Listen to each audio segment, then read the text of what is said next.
I don't know. I feel like my podcast is early, but hey, I'm here. Whatever. How's everybody doing? How's everybody doing?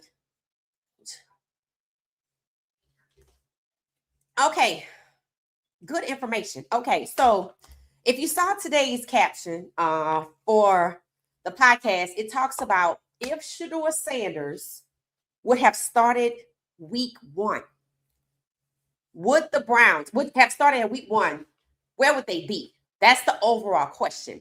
So I did a poll with a more specific question. We're gonna take a look at that. Asking about if Shedeur Sanders had started week 1, would the Browns have won the division? So I've been looking at some stats to see where Shedeur falls or lands in terms of not just passing yards, but like where does he rank with his passing yards? Now, we talked about the longest pass, he was number 12. And after the game with trying to turn Shedeur into a check down Charlie, he obviously fell out of that, the top 12, right? He was the only rookie, but with Stefanski successfully making Shedeur throw checkdowns rather than letting him play his game, he's fallen out of that. And it seems very, very, very intentional. Why? Because when you look at the average yards per game for Shedeur, he's only played in 6 games. So the average yards that he's played is 183. Now, when you look overall, and there's only 3 rookies that fall into the quarterback rankings that are 183 yards and above. Tyler Shaw, who just got there because he had 300 yards this game, and Cam Ward. Now, I noticed that it was a lot of positivity by Cam Ward all of a sudden. I was like, now, why are they being so positive about Cam Ward, who's been sacked 50 times in the bottom of their division? But I noticed that they're like real complimentary because Cam Ward was the only rookie. For one, he's played the most games. So that meant he was the only rookie in certain categories. So he would probably be like, if they had, I guess, a quarterback award for rookies, he would win it. Now, I told y'all Cam Ward was in the running for Rookie of the Week. I think for this past week, I have to check and see who won. But then also, too, he was in the conversation for Offensive Rookie of the Year, which I don't see how he would win it, but there's a lot of good running backs out there that are doing really well and people at other different positions. Then you have Ted McMillan over in Carolina. But I noticed they kept trying to compare Tyler Shaw to Cam Ward. And I'm like, why are they doing that? Right. So it's really Shaw, Cam, and Shedeur. And they successfully knocking Shedeur down with these check down games. So once again, you have the offensive coordinator who didn't get any of those college jobs. He didn't get UCLA. He didn't get Michigan. Good. He didn't get none of them because I think he's a demon. So he not good. I'm glad he didn't get those college jobs. And he said, well, we're not worried about the results. They're not worried about the wins and losses. He said it again. He just said it in a different manner. Last time he was like, they weren't worried about the wins and losses. This time we're not worried about the results. We're worried about his development. That's their way, the Browns' way of holding Shedeur back, as if somehow having him be a check down king for the last 2 games, one, it replaces the Wildcats because it's technically the same thing. You're suppressing him, right? You're suppressing his performance. That's what the Wildcats were designed to do. And since they can't do those anymore, they decide to do what? Make him a check down king. So Stefanski and Tommy Rees are over there conspiring to send Shedeur in to the Steelers game like it's going to be practice. Facts. That's what's going on. And why? Because they want Shedeur to fall out of any mention of being top 3, top 2, number 1 rookie quarterback. That's why he did. That's why they had him to start late. That's number 1. Why they had him to start late. Would he have won the division if he started at week 1? Is likely possible. You know why? Because there were so many injuries. Unless you could say the injuries wouldn't have happened to Lamar. Unless you could say that Pittsburgh wouldn't have had whatever issues they had going on because they haven't clinched, right? So with Shedeur at QB1, just strength of schedule and looking at where his counterparts are and the injuries, he likely could have been the divisional winner for the Browns. The Browns could have been, but they didn't want to win, right? So not wanting to win, it has nothing to do with the goddamn draft. Because why? They had the number 2 pick last year and squandered it. That's just what it is. Because they didn't want to pick Shedeur. So if I didn't want to choose Shedeur at number 2 overall, and I'm not interested in him being QB1 because I held him back all season and the first games of the season, I think through week 12, I'm not interested in Shedeur Sanders helping me to win. That's just like in the draft. The NFL wasn't interested in Shedeur Sanders helping them to enhance the brand or to be in position to be QB1, to be the face, of the league and to sell the best rookie jersey. I saw all of these videos. It's a lot of videos out here with people getting Shedeur Sanders jersey. I saw one person get a Caleb Williams jersey. That's all I have seen. There's a lot of Shedeur Sanders jerseys that were purchased over the holidays, but the NFL knew that could happen, but they weren't interested in it, so they devalued Shedeur. And then today's conversation is good because Luther Campbell, who's an avid football fan, I think he's a Dolphins fan, he said Black head coaches get set up and most times don't even know it, that they being set up, they being trapped. They're hired when the team is trash. They're told, oh, go ahead and rebuild in the draft. And then the losses pile up and they get fired. I'm like, Aaron Glenn. That's the track Aaron Glenn is on. So I can see what he's saying.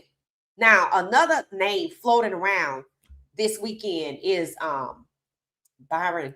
What's his name? Brian Flores. So, Minnesota that was such a lackluster game, but Minnesota just defeated the Giants. And, they saw, Brian Flores jumping up and down because his defense is so good or whatever. And myself and others are pushing the narrative that he should be the Browns' next head coach. But now the Ravens fans want him to be the next head coach of the Ravens.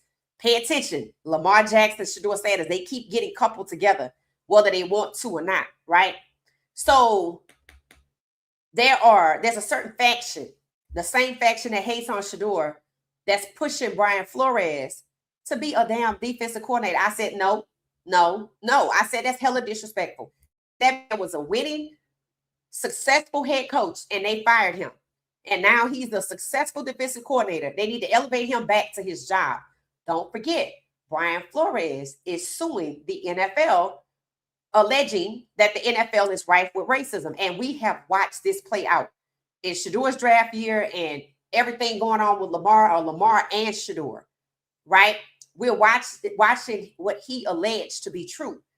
So people want to keep him at his same position and reward him with a different team. No, the man is a damn head coach, and he deserves to be a head coach. Kevin Stefanski does not. Tommy Rees damn sure does not. And I'm glad those colleges passed over him. But it's time for this league to stop suppressing Black talent, period. Suppressing Brian Flores. And now, since the Lions have been eliminated from playoff contention, they're asking, is it the fault of, I guess, the defensive coordinator with this Black guy, Brad Holmes, somebody? People like, hell no. But we see where you're trying to go with this narrative. And I said, here we go. Blame the Black guy again. Why you don't blame the head coach? You see what I'm saying? Why is it not the head coach's fault? So there's a lot going on as we're getting to the end of the season where they're campaigning for Black head coaches. If they do good, like the defensive coordinator, you don't get elevated. You get a vertical move, or a lateral move to another team. But you're never in head coach contention. All these head coaching jobs that could be open, and nobody Black is being mentioned, even when they're successful. But Luther Campbell, I agree with him. The moment he described the trap that they put Black coaches in, hire them when they lose, use the draft to rebuild, and then you get fired after the losses as if you didn't do any good work. Aaron Glenn came to mind. Why? Before free agency closed, they were like, he has 2 years to get it right. I'm like, why are y'all trying to suppress Brian Flores, blame the defensive coordinator or whoever Brad Holmes is in Detroit, and you want to protect Stefanski, who's had only 2 winning seasons. He's had 6 seasons to win twice. But Aaron Glenn got to hurry up and move on. So him getting a job with them using the Rudy rule only benefited the team that get the draft picks because they don't expect the Jets to win. They don't even want to position the Jets to the win. You know who they're going to send to the Jets? Somebody they don't want to be successful. On the player side. See, the Jets were actively tanking because they got rid of their stars. The Browns are tanking. They ain't get rid of nobody. The only people they want to get rid of is Shedeur and Myles Garrett. That's not even tanking. That's let's get rid of them because they're unifying the team. And they don't want to do that. So the conversations that are being had, there's a lot of pushback, and people are like, we see where you're trying to go with this narrative, right? Now, when it comes to the quarterback side, Lamar and Shedeur, I'm going to show y'all, there's a comment that was out there, and I responded to it, and people liked it because Baltimore is starting to catch on where Lamar Jackson is concerned. After Jared Goff threw 4 interceptions, people from the Ravens flock were asking, so y'all going to talk about Jared Goff like y'all talk about Lamar? Facts. I said, why you at it? And Shedeur Sanders too. Every time they say something about Lamar, I'm like, and Shedeur Sanders too? Because what were they doing? Whining about them damn 2 interceptions. Somebody went back and pulled the stats from when Peyton Manning was a rookie and he threw 28 interceptions. And they were like, I guess he trashed too. So people are now starting to converse and challenge these false narratives that are hurled at Black head coaches, Black defensive coordinators, Black quarterbacks, Black men in leadership positions in the NFL. That's what's happening. People are getting tired and everybody sees the play. It's like, oh, okay, so you want to fire Raheem Morris in Atlanta, but you don't want to fire Kevin Stefanski. Now, don't get me wrong. I'm not a fan of Raheem Morris. I never was, right? That's probably why I don't watch them. However, if you're not firing that offensive coordinator over there, you keep Raheem Morris' name out your mouth because he's just as much of a demon as, what's his name over there in Atlanta, in Cleveland? Him. Yeah, him. Tommy Reese. They the same person. They all went to the Pat Schumer School of Offensive Coordinating. Set up your own quarterback. That's just what it is. But what I'm happy to see is the push that these false narratives and the people that push them are getting. Because it's like they decided to have a conversation and say, okay, we coming to the end of the year. Who can we suggest to be fired? And they get pushed back. So I think that's important. Okay, so let me pivot to Colorado right fast. So Dallin Hayden, just in case y'all didn't know, Dallin Hayden is moving on. He will be entering the transfer portal. He transferred in from Ohio. I didn't know he had any eligibility left because I really thought he said this was his last year. Because something about cutting his hair, because, you know, I thought this was his last year and he wanted to change something about something else. They was talking about hair and professionalism. So I thought he was gone, but he's entering the portal. So we just wish him well, right? I don't have any negativity about anybody entering the portal. It's a business. That's just what it is. It's a business. I'm happy to see our young quarterback, Julian Lewis. He returned to Colorado or to Denver early because he wants to work, right? That's commitment. So I'm happy to see that. Shout out to anybody that's moving on. Don't have a problem with it, right? Don't have a problem with it at all. All right. So this is the post that people put up. Somebody put up about Peyton Manning because they were trying to magnify Shedeur Sanders having 2 interceptions in one game. I'm like, really? And here's the thing. Before the Browns played the 49ers, I think Brock Purdy had like 3 or 4. And then Jared Goff had 4 in this game. Is he still going to be the quarterback next year? Because I thought they were going to get rid of him when Teddy Bridgewater had to take over. I think they were in some kind of playoff contention then, and they lost. And that's when the head coach and I think Aaron Glenn, were being considered for other jobs, right? But I think Aaron Glenn interviewed for the Chicago job. They even threw Eddie George name in there from Tennessee, who's now at Bowling Green. And I was like, okay, they just messing around. They wasn't serious. They weren't going to give Aaron Glenn the Chicago job because they knew that team was on the way up.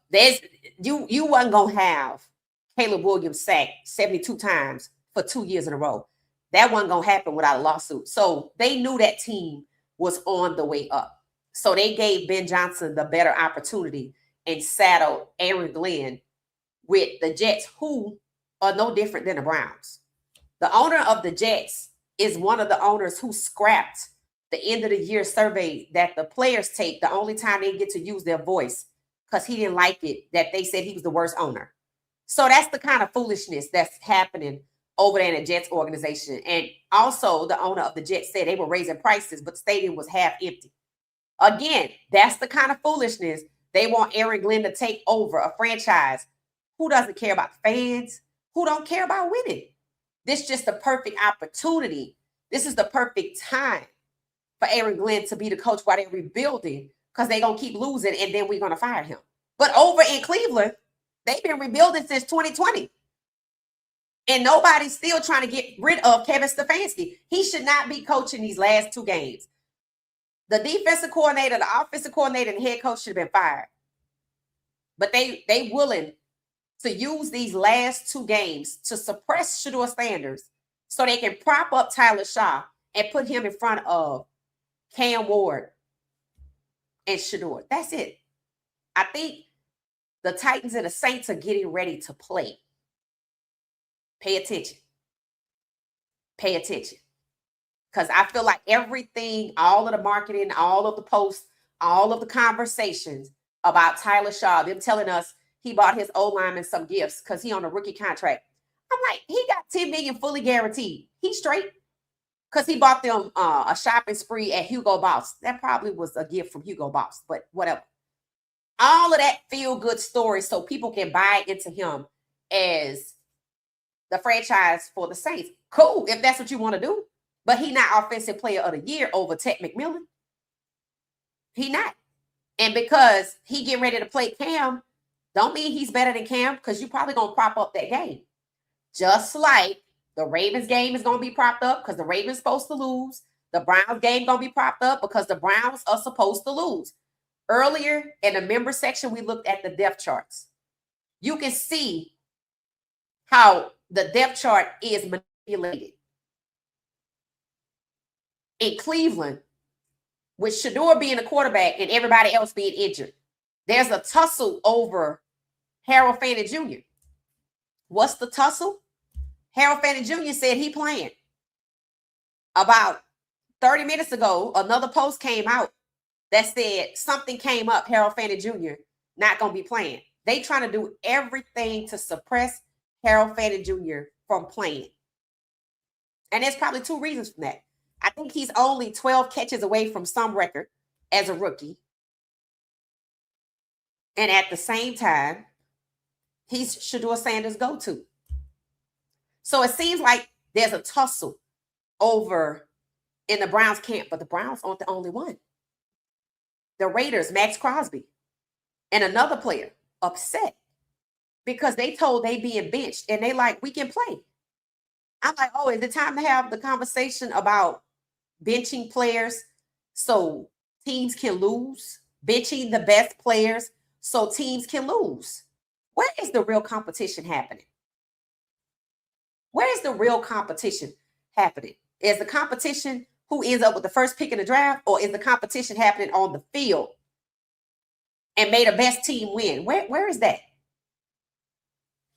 So the other player, the defensive player for the Raiders, when he found out they told him he wasn't playing and he healthy, so he's a healthy scratch. He didn't come back to the facility. He was upset. Max Crosby started talking about Pittsburgh and how that's a good team and they desire to win. They strategize to win under coach Mike Tomlin. I'm like, ooh. If he a free agent, he going to be on the move.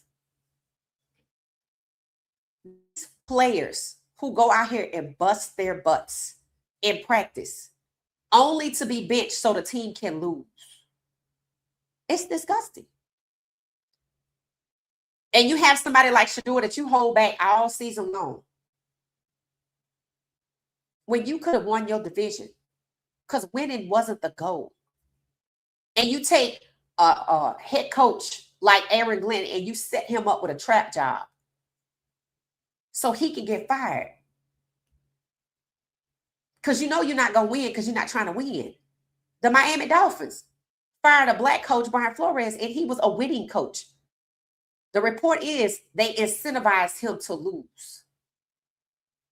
And now Raheem Morris and whoever the defensive coordinator, whoever that is over there, Brad Holmes, in Denver, their names are the ones mentioned with being fired. They're all black. They're all black. That's the only qualification to be in a conversation as leadership to be fired.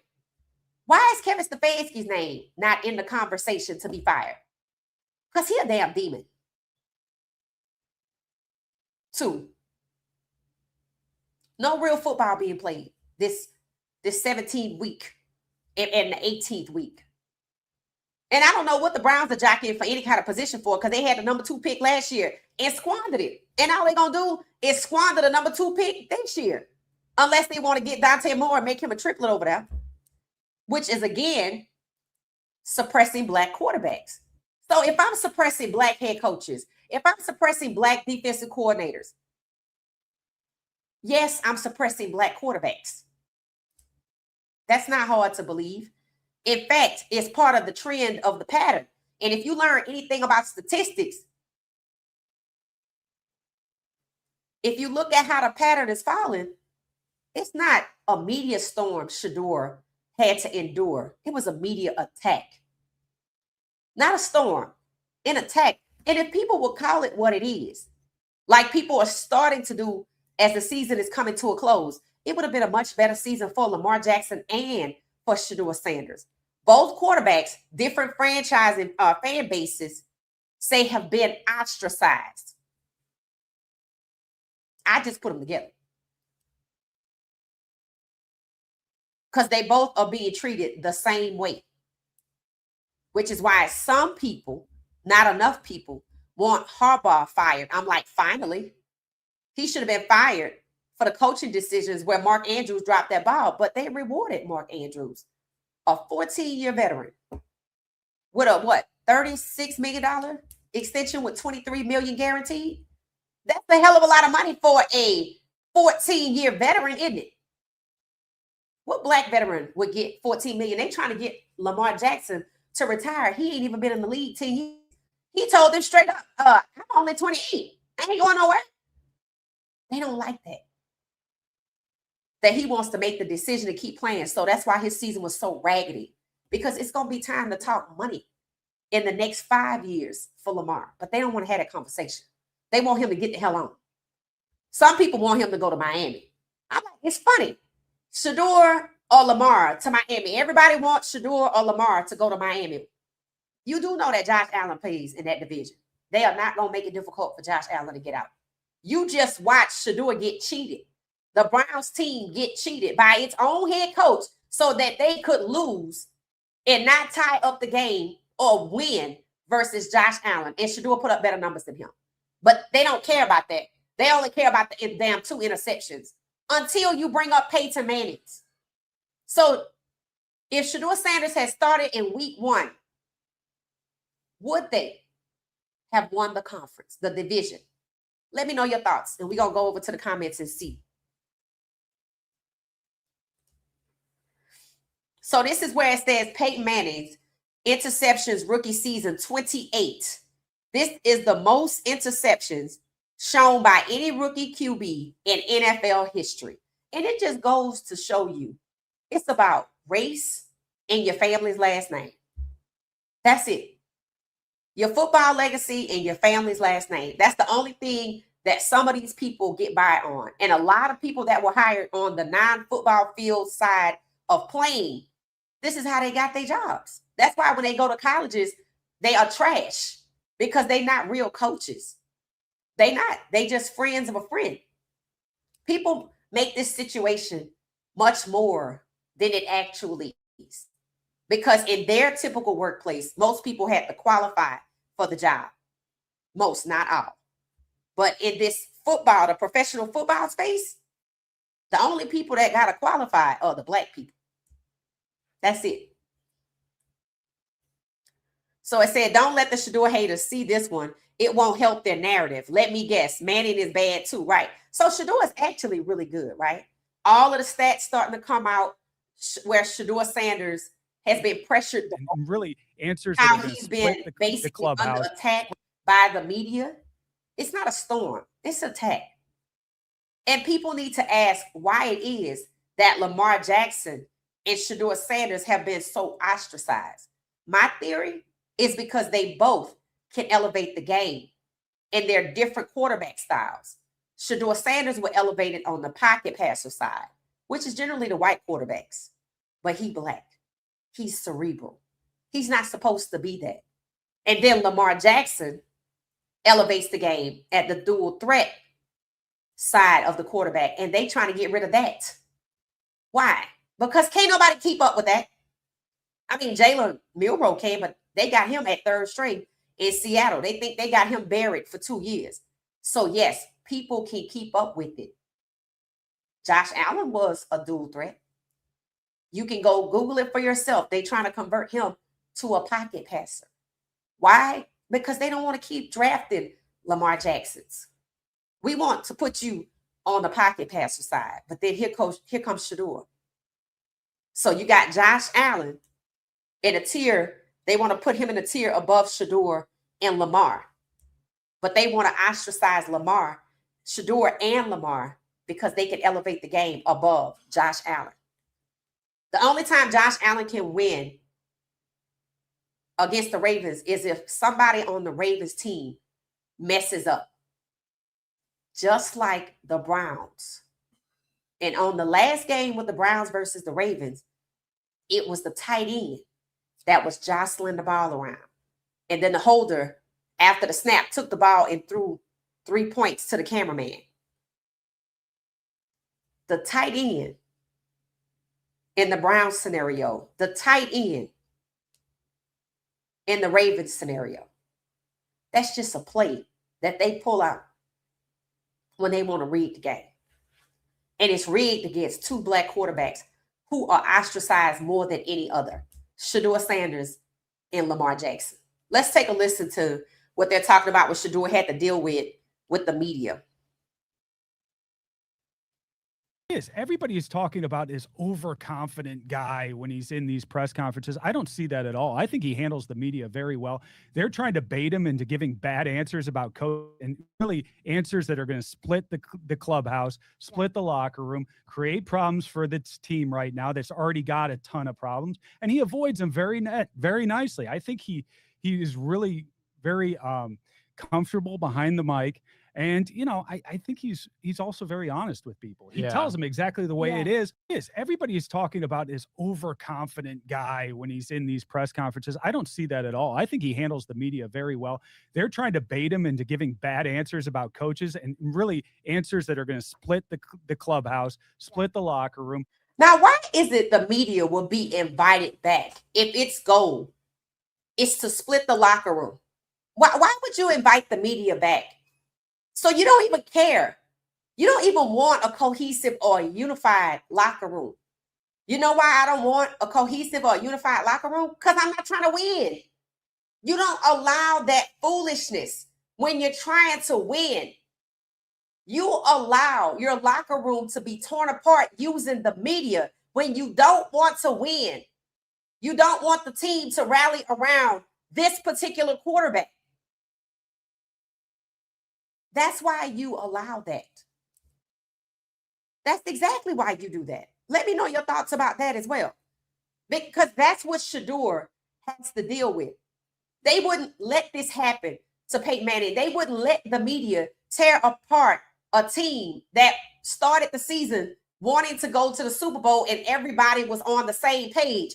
Right now, with their propping up Tyler Shaw, do you really think they would let the media tear apart the locker room No, they speaking in harmony and in unity over there because they want Tyler Shaw to be the guy, whether they put him on a ladder or he get there himself. The point is you don't allow that. So Shedeur got to deal with the media being hella disrespectful and no consequences.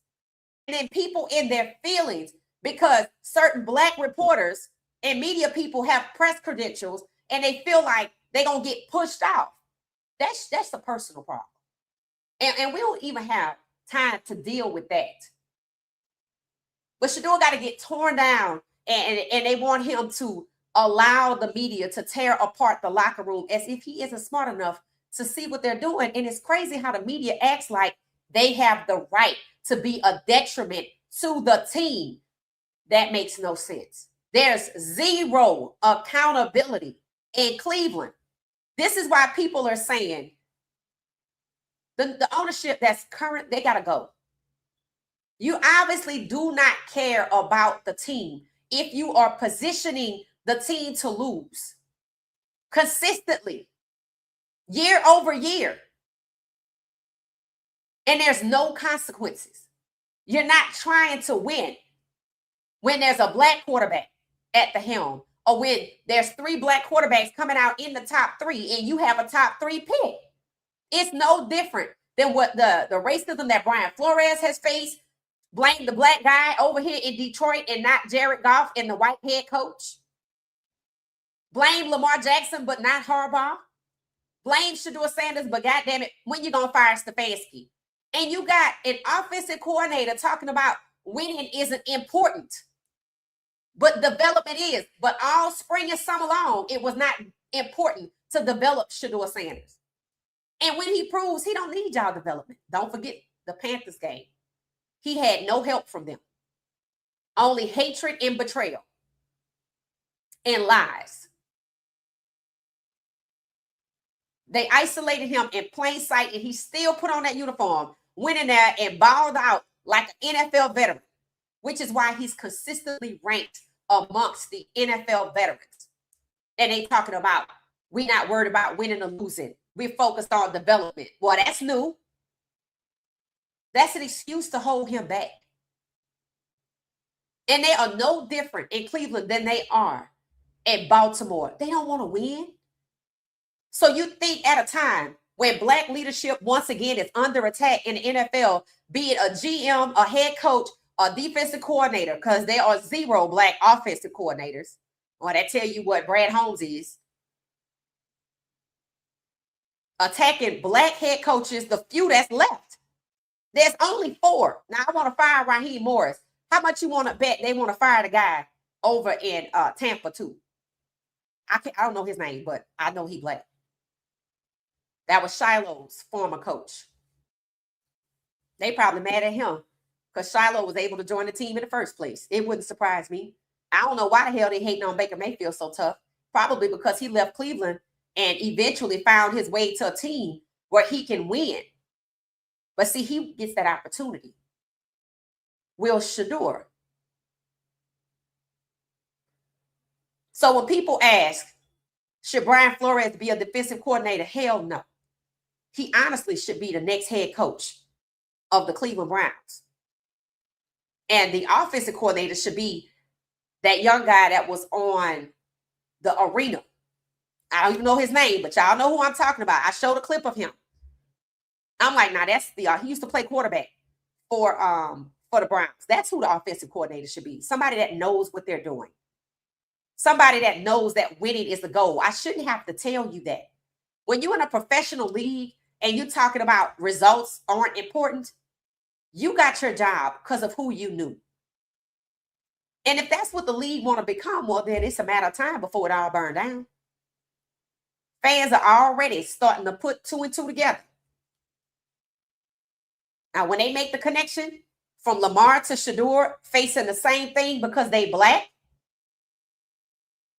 and that a GM was fired so he don't draft Lamar because he's Black, and that Shedeur was ostracized out of the first round, pushed down because he's Black, and there are 17 Black starting quarterbacks and they don't want 18, 19, 20. When people make that connection, it's going to just all poof. It's going to all blow up. And no matter how much they push back, it's still changing. Because see, people want to get Dante Moore. I don't know if you think what you gonna do to Dante Moore. And now people pushing for the kid from Arkansas. You see how many black quarterbacks that went back to school? They're gonna come out eventually. Look at the game between Minnesota and the Giants. That's what they thought they wanted. Jackson Dart threw for 33 yards. Is that right? He wasn't even the leading rusher. And J.J. McCarthy threw for 103 or 108 yards. Neither one of them had 20 reps. I don't even think neither one of them had 15 reps. That's what you want? That's your two white quarterback. That's what you want. Because you damn sure did everything to make sure Shedeur wasn't drafted number 2 overall as for quarterbacks. You took Jackson Dart, who just threw for 33 yards. That's what you wanted. And you want to suppress Shedeur in the season while he's starting so he don't show up Jackson Dart. And when that fails, because supposedly the Giants might have the number 1 pick, you like, well, Tyler Shaw went before 2, so we need to prop him up. Facts, you do. You do. But we going to know it's propped up. And if you prop him up this year and you get away with it, oh, you just wait till next year. You just wait till next year. The point is the truth will come out. And no amount of guaranteed contracts to Tyler Shaw, no amount of putting all of these damn posts out about Tyler Shaw. He might be a cool dude, but that ain't what we're talking about. We're not talking about character here. We're talking about performance. The conversation they don't want to have. And Shedeur Sanders has to be held back. That's the only way Tyler Shaw can outperform Shedeur. Tyler Shaw is giving it all he got. They won't even let Shedeur go at 60%. So we ain't talking about character. We talking about competitive football. And the competitive part seems to be fading away. Nobody want to watch a replay of that damn Minnesota versus Giants game. That was horrible. The quarterback performance, it was high schoolers that can do better than that. And neither quarterback were the leading rusher on their team. 103 yards? Really? 33 yards for passing? Really? And we want to condemn Shedeur. We want to condemn Lamar because they're black. And people just need to call it what it is. The evidence is right there. There's more than ample evidence. There's more than ample evidence to see this, to see the evidence that this is about race. Even the tanking is about race. Well, we don't want a black quarterback, so let's just try to get somebody, next year. Don't worry about it. That's why they traded the number 2 pick and didn't want Shedeur. And he over there now for $4 million, and they still don't want him because he's black. At one point of the season, you could have been thinking, well, maybe they just want to get him for cheap and make him do all the work. They don't even want that because he's black. This is an attack on black leadership in the NFL. GMs, head coaches, defensive coordinators, and quarterbacks. And fans, we just want to see some good football, but goddamn it, we can't do that. Because they have agendas. Racial agendas. So I guess we just gotta suffer through that or stop watching. What y'all think? Create problems.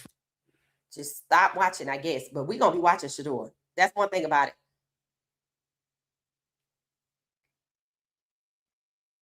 They were talking about Shedeur. And like I said, people putting out all kind of stats, right? Talking about Shedeur QB sacks versus the pressure. He leads the pack in terms of being pressured the most. And then people want to talk about 2 interceptions, but they don't want to talk about how incompetent the O-line is, right? The reality of it, where Shedeur ranks in the NFL, he's one of the best quarterbacks when it comes to escaping sacks and still producing at a high level. With an O-line that keeps setting him up to fail. Because if they were sorry, they should have got some more people. If you just got Kendrick, Then you should have got some more people. You had the opportunity to get some more players. You had Dillinger and you sent him on his way. So they haven't been making good personnel decisions. In fact, they have been benching the best players in favor of the worst players or people they could control. And there's no consequences when they fail the quarterback. And all of the manipulation is around the tight end this week. And why do you think that is? Harold Fanning Jr. So they want to suppress Harold Fanning Jr. So Whiteheart at one point will be the only tight end. That's the guy that stepped on Shedeur's hand. So they wanted him to be the lead tight end after he crushed his quarterback's hand. How the hell can you trust a tight end who's third on the depth chart to want to be the only tight end available or the primary tight end going up against Pittsburgh? How would you even trust him around your quarterback if he crushed his damn hand and leaned forward on it? And the other tight end is the one that jostled the ball, Brendan Bates. So they want those two to play again, probably till the end of the season, and shut down Harold Fanning Jr. and Njoku. And you tell me that this is not roster manipulation, depth chart manipulation, personnel manipulation, all for the purposes of losing a game or making sure the quarterback don't have his usual go-tos to ball out, to make it difficult. Letting Harold Fanning Jr. and Dylan Sampson play in the game at the wrong time seems to be at the right time together seems to be something they don't want to do. So now Harold Fanning Jr. got to be shut down and Dylan Sampson can come back. But they took Dylan Sampson out after he scored and made a touchdown with Shedeur and called it an off-schedule play and got in their feelings because Shedeur made an off-schedule play. It was successful. Oh, well, we're not worried about the results, just the development. No. The Browns need to be investigated for a number of things, but fraud is one of them. Because suppressing the quarterback so you can lose games, that's deceiving your fans. When you sold them tickets, you didn't tell them you were trying to lose and you would be suppressing the quarterback by manipulating the roster and playing only people that you can control to lose games. You didn't tell them that when the punter was getting the ball, that when he caught it, he was going to take it and throw it to the cameraman. If they knew everything that you were doing, they would not pay. So you have deceived fans. You have deceived fans who thought they were coming to see a competitive product. It's not competitive at all. At all. And that's shameful. And when you don't care about competitive football, you shouldn't own a competitive football team. If the best things the Browns fans could do for themselves, regardless if Shedeur's on this team or not, is find a way to get ownership of that team and it stay with the fan base, just like the Green Bay Packers. That's the best thing they can do for themselves because they've been conned and scammed for decades. And 2025 is no different.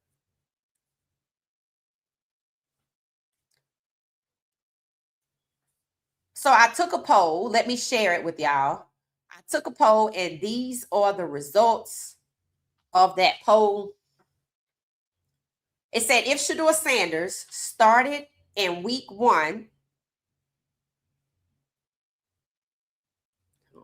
if Shedeur Sanders started in week 1 for the Cleveland Browns, would the Browns have won their division? 79% say yes. Only 21% say no. So, let's see. There's some comments here. It said yes, especially with the up and down of the AFC North. It said Lamar and Burrows were both hurt. Yeah, that's right. Lamar was hurt a couple of times. Rodgers is in his later season, cold 2% battery lifer. And that division would have been up for grabs. It said he outplayed, meaning Shedeur outplayed the other quarterback comps on his team. It said currently at 1,100 plus yards in only 5 starts. Because think about it. The Ravens game was half a game. So he didn't start that game. It said, and somebody else said, the same person, chapter 6, verse 22, closed by saying the Browns would have been 3-2 or Shedeur would have been 3-2 as a starter if it wasn't for the coaching. See, everybody knows the coaching is bad, but they haven't fired Stefanski, so he must have some work to do. Even Andrew Berry is quoted as saying, yeah, there are going to be some changes as tough of a season as we have had. I just hope they're not playing in his face and keep Stefanski and move him out like they did the other black GM because he wanted to draft a black quarterback in Lamar Jackson to Cleveland. They fired that man, so he couldn't draft him. It says, and Brittany says, I don't know, but certainly they would have come close to doing so. So it's either you believe that they would have been close to winning the division or they would have won the division because of all of the challenges, right? And it's kind of sad because that's really the whole reason why the O-line has sabotaged the quarterback the entire way he has played.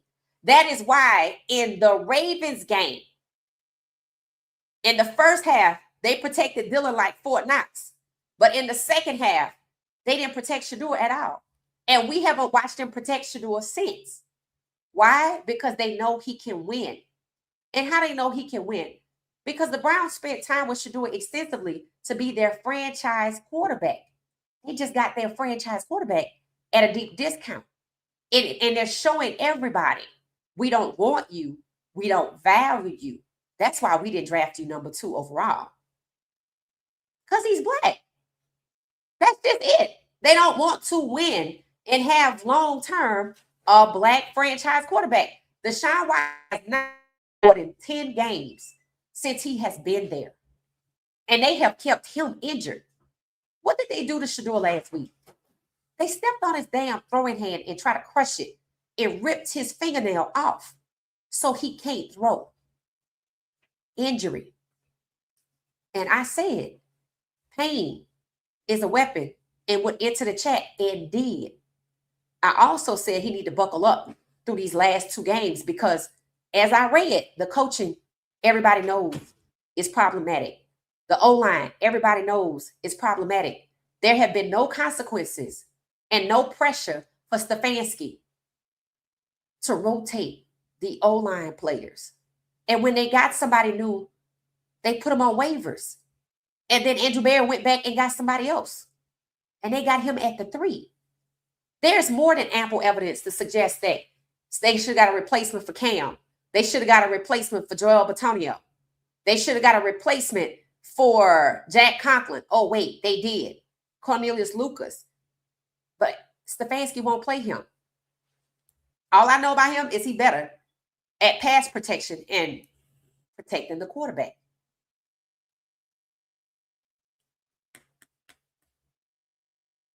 The Browns are in last place because that's where they want to be. They knew who Shedeur was. They told you that multiple times. So they sabotaged his season and every other player's season because they did not want to win. Because they don't care about anything until they get their white quarterback, their great white hope. And if they wanted any white quarterback, they could have traded Shedeur to Miami and got Quinn Ewers. He went to Texas. They want to get the Manning kid. They could be over there together. Then you got 2 white quarterbacks. But I guess it was more important for Shedeur to look like he's not good because that's what they said in the draft. And they need to be right because they're wrong as hell for colluding against him and taking Shedeur off the draft board and lying about his skills. Even when the Browns lose, Shedeur win. And I said this long time ago, the NFL has nowhere to hide after colluding against Shedeur in the draft. And I'm right about that. So it don't matter what they try. He's still going to win. All right, so let me hop over here to y'all and see what y'all saying. So yeah, they could have won the division, especially with the injuries like chapter 2 said. It said, the illest show on the planet. Thank you so much from the West Coast. Thank you, thank you, thank you. Hey there, how you doing? How you doing? Go Steelers. All right, we got a Steelers fan in the house. End of days. Okay, all right, all right. So we probably going to be live for the game. Good evening, Anthony. Good evening. It said the Browns, Stefanski, and whoever else led. Yep, they lied. Would you say they what? Hey gang, how you doing? It say led that Dylan Gabriel Holland, what? Ban should be banned from the NFL. I totally agree. Should be banned from the NFL. Stefanski, Tommy Rees, and yeah, for sure. Stefanski has no justification for wasting the 3rd round pick on Dylan Gabriel. They are, it's funny how they talking about, oh, the Browns have the number 2 pick. I'm like, they had the number 2 pick last year. In addition to wasting the number 2 pick, you wasted the 3rd round pick. You wasted the number 2 pick by trading away. You got Mason Graham in the 1st round, and he materialized like that. Carson Swessinger is good, but you also got to hold back Myles Garrett for that to happen, and you got to take Denzel Ward out the game for him to get the shine, and that's what you've been doing.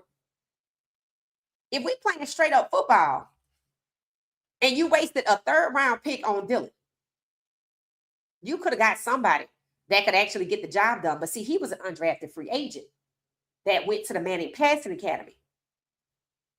So he got a boost. I guess if you go to the Manning Passing Academy, you get a boost in your draft stock. Because isn't that what happened to Tyler Shaw? Yep. Yep. That's what happened. So it's not about your skill set. It's not about competition. Like somebody said a couple of weeks ago, it's just a wealth transfer system, a buddy wealth transfer system. And fans are just paying for it.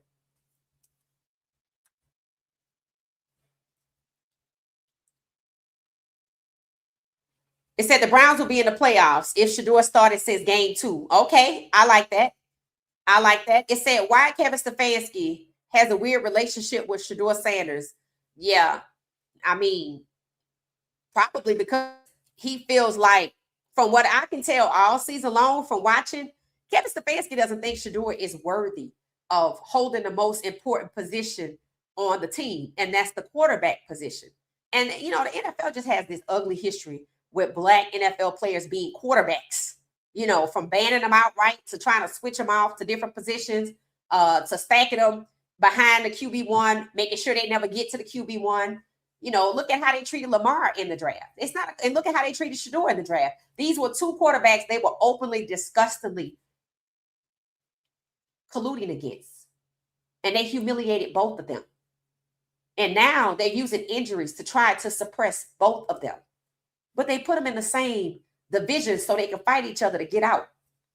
So in this one weekend, Mike Tomlin, the head coach they tried to fire last week, been in the league 19 years, never had a losing season. They want to fire him, but not Stefanski.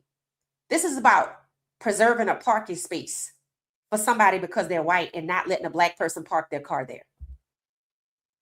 Imagine just a big parking lot. And it's only a few spaces for Black head coaches. Somebody come and park their car in there so a Black person driving doesn't get it. Does that make sense? Because that's what it is. Imagine the same parking spots for quarterbacks. And there's only a few of them for those that start. There's only 32. And then somebody else pull in and they're like, I can't let you park here. I'm saving this space. And you like, get the hell out the way. This space is available. No, it's not. I have already reserved it for a white quarterback. I'm going to let you park here for a minute, but you can't have this space. You got to go. Yeah, that's what it is. So in week 17, we got Mike Tomlin, the coach they've been trying to fire, who, if you asked me last week, cheated him so he don't even get to the playoffs. If you don't know, they try to send Mike Tomlin the worst players to disrupt his team so he cannot be successful. The joke goes, if Mike Tomlin calls you and tell you he got a player for you, hang up on him. Think about the players that's been there. Think about George Pickens, the last one. Think about what happened to them in the playoffs. It wasn't on Russell Wilson. Mike Tomlin had 2 Black quarterbacks, and now he got 2 white ones because they pushed them out. They pushed them out. And because Justin Fields had sense enough to get the hell on and go to the Jets, you see how his season going because he made a decision for himself. Mike Tomlin made a decision for his team, and look how that ended.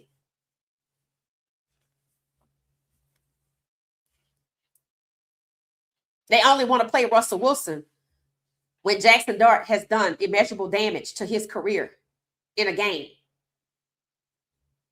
So they don't value black quarterbacks. Shedeur's a black quarterback, like Lamar Jackson. Anytime your O-line has been trash for the last few years and you refuse to fix it, the Browns and the Baltimore Ravens are running the same playbook against Shedeur and Lamar.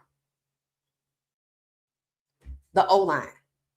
And how dare either one of them blame the O-line. They even wanted Lamar to take up for Mark Andrews, and he did. I don't ever want to see Shedeur do that. Don't ever put Shedeur in a situation where he has to take up for somebody that intentionally failed him. They failed the whole damn team, but they were targeting his demise. But that's what they do. And the longer you're around, they will get you to feel sorry for the person that they made a deal with to bring you down.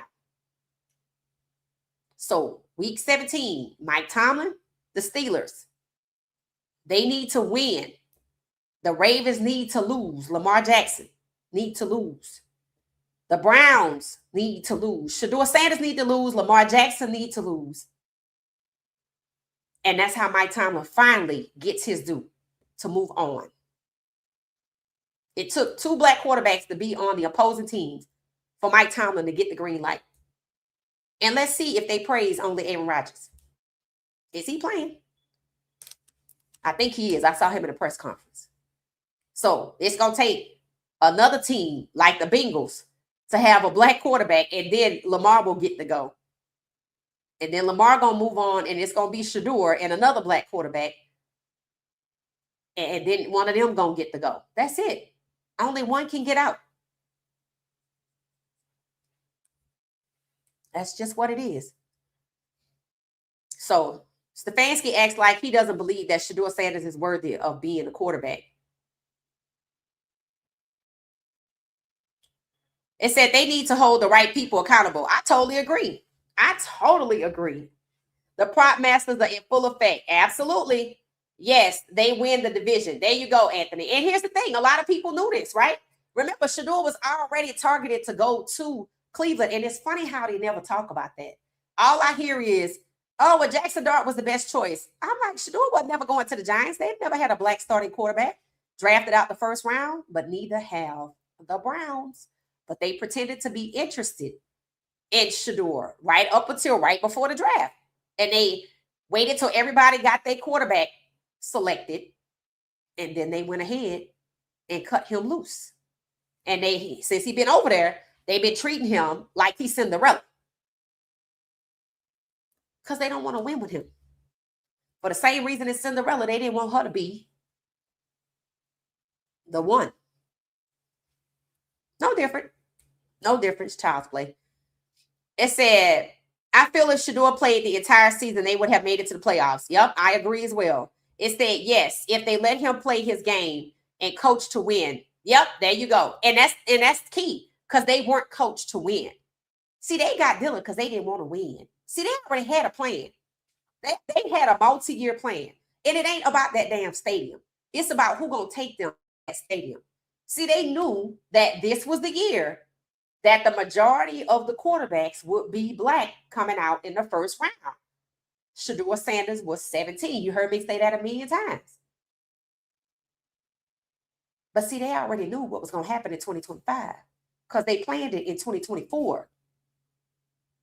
And they already knew when the Manning kid was coming out, they thought it was this year.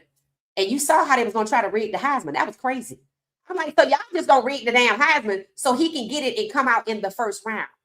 But when Lamar Jackson won the Heisman outright, they tried to make him fall beyond the first round. Shout out to Ozzie Newsome for stopping the slide. He won the Heisman outright. Bryce Young won the Heisman outright. They let him get sacked 65 times to prove you ain't good. Caleb Williams won the Heisman outright, had him sacked 70-something times. They cheated Shedeur off the damn Heisman stage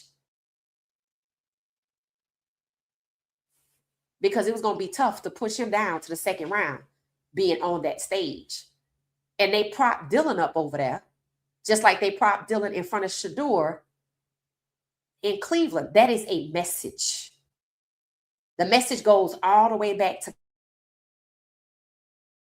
and it makes you think about how many times the NFL came around. 31 NFL scouts and executives came to the games. All of these people showing interest in Shedeur. Shedeur is the #1 quarterback in October of 2024. And when we get to the Heisman, and Shedeur just waved it off, don't worry about it. Because they were tearing him down the moment he became #1 in college. They began to assassinate his character, attack his game, his skill set, sabotage the team using the O-line, just like they are doing right now. That's why Cleveland looks so much like Colorado. This is all an orchestrated plan to hold back Shedeur. I asked the question early in the year, who next? It was going to be Lamar Jackson until they knocked him out and left him on the field for 5 minutes, and he decided to go back to school. Dante Moore, the floor is yours. So we're going to see what happens to that. Do you think there's any possibility? They already know they're keeping Deshaun. They seem allergic to trading Shedeur, even though they should. That they will get Dante Moore with whatever this pick is they trying to do something with, and have 3 black quarterbacks stuffed on one team like triplets so they can't spread out and be successful. Possibility that that's the plan. That's why Stefanski has a job, so they can continue to lose. So Shedeur can also not look like the #2 overall pick he was supposed to be. What's the priority? But I don't think it's Dante Moore, because the Manning kid coming out next year. So I don't know what you're going to do with that. Yeah, they could have got Quinn Ewers. I think it was more about devaluing a black quarterback than it was getting a white one. Shedeur is him. Facts. Black excellence. It said change is coming faster than they think. That's what I say. That's exactly what I say. It said, I'm a Steeler fan. I am rooting for my Steelers. If the Ravens lose tomorrow, Sunday won't matter. Okay. All right. Well, they play tomorrow. Why they playing on Saturdays? What they doing on Saturdays? Hey, how you doing, Sharon? Todd Bowles. Thank you. Thank you. Thank you. That's his name. That's his name. That's the Tampa coach, right? Todd Bowles? Or is that the defensive coordinator for Detroit? It said, continue to watch and support Shedeur. Yeah, facts. It said, Dante Moore is just a taller Dylan Gabriel to me, playing at Oregon that is loaded at every position with that Phil Knight Nike money. So you don't think he's necessarily good? I don't know why they keep talking about his deep ball. I said, are y'all going to fire Kevin Stefanski? Because Shedeur got a deep ball, and we didn't get to see it last week because they want him to be a check down king. They would do the same thing to Dante Moore. I hope Dante Moore is paying attention. But I also said he should have never went to Oregon, because if he wanted to go back to school, they going to try like hell. Make him come out. Yep. That's why I said, don't go there. Don't go there. Any update on the break-in? Nope, I haven't heard anything. All I heard Shedeur say when they asked him about the Ravens game was that he glad things went the way they went. Don't even know what he was talking about. I told y'all you wasn't gonna hear nothing about that no time soon. I said the longer it take, it points to an inside job. And not somebody he knew, because you would have known about that already. Stefanski held a press conference that Harold Fanning Jr. is out with injuries. Yeah, there's been a lot of back and forth on that. After he said that, Harold Fanning Jr. said he was playing. Earlier today, around 6 o'clock, it was reported that Harold Fanning Jr. said he's playing. Right before I went live, about 10:30, it said Stefanski said things have come up where Fanning is concerned. So he's not playing. So Harold Fanning Jr. tried to impose his will, and Stefanski is like, we're not letting you play. We already got 86 and 82 ready to set up and sabotage Shedeur. We don't want you playing. So that's what it's given. Now, mind you, over in the Raiders camp, the same thing is happening, and a player just walked out. And Max Crosby is speaking out. These players need to get together. It said, I looked at Moore and Mendoza stats, and no, their stats are nowhere near Shedeur. Right, Shedeur is the best quarterback coming out this year. The best quarterback coming out this year. It said just a part of Haslam Stefanski playing Sabotage. So sick of the plantation. That's what it's given. That's what it's given. Nothing is wrong with fanning. It's complete sabotage. When you look at the Ravens depth chart, they only got, I think, obviously the 3s and 4s, somebody on that and way in the back, injured, reserve. They have no questionable players. They have one player that is doubtful. Can you guess who the doubtful player is for the Ravens? Put the name of the player that you think is doubtful. Only one player, no questionable players at all. Whereas the Browns have a sea of questionable players. Can you guess who the doubtful player is? Put the name in the chat. I'm going to check it before I show it.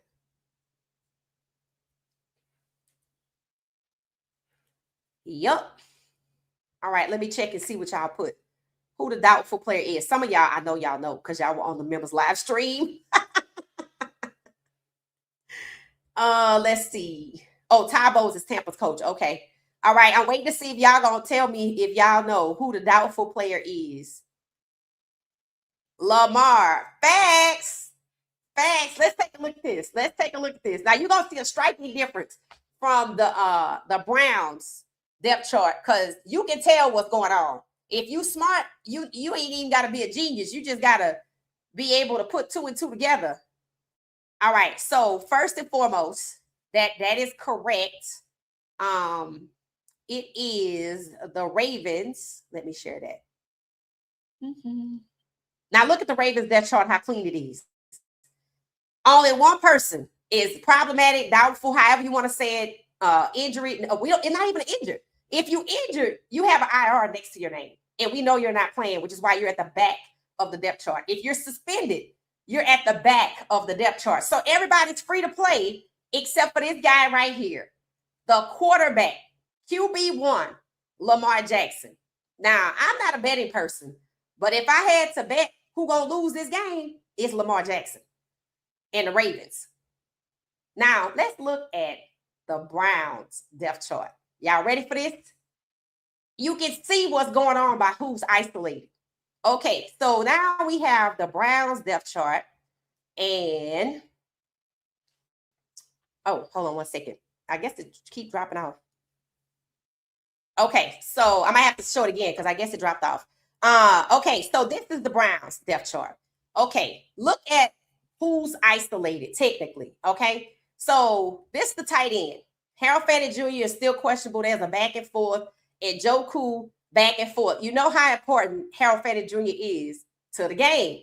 They said he's 12 catches away from some record. And then right here, Blake Whiteheart, the guy that crushed Shedeur's hand, and Brendan Bates. Notice they don't have a Q next to their name. Brendan Bates is the tight end that pulled the Mark Andrews in the end zone, right? So understand this. These two are available. The back of the depth chart, but I'm available. Harold Fanning Jr. is not injured, but he can't play. He said he can. Stefanski said something came up. He can't. So something's going on, right? And we know how important the tight end position is. And we know Whiteheart and Brendan Bates, they're not the guys, but they the guys that Stefanski can control. Because there's no way you crush your quarterback's throwing hand and they still let you play football. You're not even essential. You a 3. But why are you getting so much opportunity? So much so that I would bench the 1 and the 2. Understand this. These guys are not injured. Same thing with Dylan Sampson. He ain't injured. They just use the Q flag so they don't play them if they don't want to. But they have already come out and say certain people playing, certain people aren't. The Ravens depth chart doesn't look anything like this. The Ravens depth chart is clean as a whistle. Everybody can play with the Ravens except Lamar. So they clearly supposed to lose. Because how you going to go up against whoever you got to play without your star quarterback at this time of the year and he's not injured? That's sabotage. That's nothing but sabotage. That's all it is. It's just sabotage. Look how clean their depth chart is. And then when you hop back over here to Cleveland, it looked like chicken scratch. It's just colors everywhere. And they're not injured. So I can't bench Shedeur. I got to let him play, apparently. But I'm going to isolate everybody else that he needs to be successful. Look at all of these people. Harold Fanning Jr. and look at who can play on the O-line. Number 68 can play. He don't have no questions by him. KT Levinson can play. That's 68 and 72. You see? So when Shedeur's a quarterback and he has to play, everybody else, nobody else can play that he need but the O-line. They can play. We even got somebody else, but he at the 3 or the 2. There's more than ample footage on the O-line taking dives and letting the guys through, blowing their assignments. There's more than ample evidence. But yet, you don't make no rotations or nothing because you're not trying to win. This is the depth chart of a team that is setting up the quarterback. You see Jerry Jeudy can play, but not tight end Harold Fanning Jr. or Njoku, who scored recently, or Dylan Sampson, the running back. So they turned Shedeur into a check down king last week. Can you guess what's going to happen this week? Probably the same thing, unless they want to get his interceptions up. I think the Pittsburgh Steelers are top 5 in the league for takeaways. They're middle of the pack when it comes to the defense, but they are top 5 in takeaways. All right, so there it is. You saw the depth chart for both teams. You saw that the Ravens depth chart is clean. You see how raggedy the Browns depth chart is, littered with questions, but not injuries. Only one doubtful player on the Ravens, and it's the damn star quarterback. But in Cleveland, Shedeur can play, but the people he need, whether it's on the O-line, they can play. But the people he need to catch the ball that he could trust, they can't play. Dylan Sampson and Njoku and Harold Fanning Jr. With those 3, I don't need Jerry Jeudy. And that's why they can't play. Yep, that's what it is. That's what it is. So y'all guessed it. It was Lamar. That's the one. That's the one. Lamar Jackson. That's the one. Yep, that's it, Sharon. That's it. Lamar Jackson. Yep, disgusting.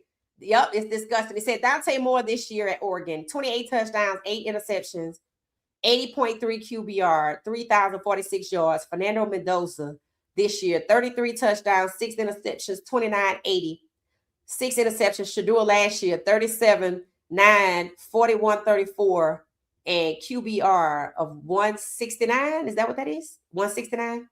Thank you for that, real life. I appreciate you for putting that together. People talked about Mendoza didn't play nobody for the first 6 games or something like that. Yeah, I don't know who these teams be playing. It'll be interesting to see Texas Tech versus Oregon. I think they getting ready to play one another. I'm still reposting that video until it goes viral. Blake needs to pay for that. Yeah, I agree. I agree. And you see, they had him isolated. I was telling the members, they had him isolated as the only tight end available. I'm like, how you gonna do that? And then by the time we got together at 6 o'clock, they took the cue off of Whitehart's name. So they blocking Fannin and Njoku. The run game doesn't work because the O-lineman refused to block. Do you know who the running backs are, right? Okay. So you see what's going on here. You see what's going on here? It said, but Huntley is just as good as Lamar. He can do everything Lamar can, plus he throws better than Lamar. Yeah, okay, Danny. You're not going to convince nobody of that.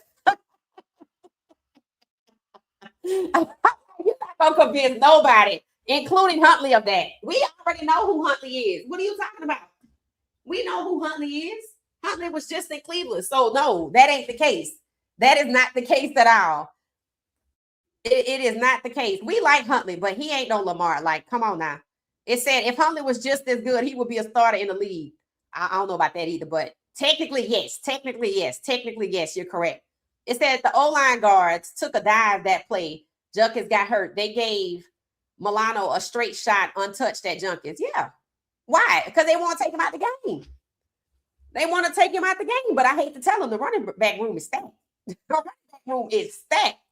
That's why the run block is not working, because they don't want the running backs to do well. I'm like, God damn, y'all just trying to do everything to lose. And the biggest clue comes on a field goal to tie the game with the Bills. You take the ball and throw it to the cameraman. You don't even try to run with it. Y'all didn't practice that. You never practice that. Nobody practices that. You have a contingency plan for a bad snap. It wasn't a bad snap. You made the snap bad and thought it would justify throwing the damn ball to the cameraman. It did not. Everybody said it. The game would have been tied. So you did that for nothing, because we know the game would have been tied. And then we got the little guy at 82 jostling the ball. What was that, a touchdown? And what did they do? Was that when Shedeur's hand got injured, I think, after that? Or right before that? I think it was after that. And then they were talking about the fourth quarter. He was pressured a lot. I'm like, yeah, because they know he only needs 2 minutes and he could score. So they did everything imaginable so he couldn't score. And he did all of that with his fingernail being ripped off. Somebody said, nephew is built for tough. I'm like, yeah, but God, that's a lot. I'm like, do you know how hard it is to rip your fingernail off your nail bed? That ain't no easy task. And believe me, it's painful. You can crack a nail in the middle before you get to the bed itself, and it's painful. And you got to wait for it to grow out. So, yeah, Lamar is him. It said the only way Shedeur gets out of Cleveland is by retiring. I don't know. We're going to have to see, Tina. We're going to have to see what God does. We have no idea what's going to happen now. It said, how can you tell a player he can't play when he's the most important player on the team? Is crazy. It said they want Shedeur to look bad. They're playing a mind game with Shedeur. The NFL is still included. I totally agree, 22. I agree with this. I totally agree with this. It say Huntley is good, but it's not deniable. He's not unstoppable. Yeah, no, he's not that guy. He's not that guy. Lamar and the Ravens are at odds. Some say Harbaugh needs to go. They not at odds. They don't like Lamar. I said after that whole AFC game with the Bills, was that the conference game? Yeah, with the Bills. I posted it on my page. I said Lamar Jackson is going to have to ask himself, do the Ravens want to win or go to the Super Bowl with him? The answer is no. And now Shedeur, and I think he already know they don't want to win. And apparently it's already said by the GM, yeah, we're going to have to make some changes after a tough year. Andrew Berry was on a record, and I shared it, saying he was embarrassed after they only won 3 games last year. Kevin Stefanski and Tommy Rees just seemed so content and comfortable with 3 games. And I think they're trying to say, well, we developing Shedeur. You ain't doing shit for Shedeur, but setting him up to fail. And they some demons. They are some demons.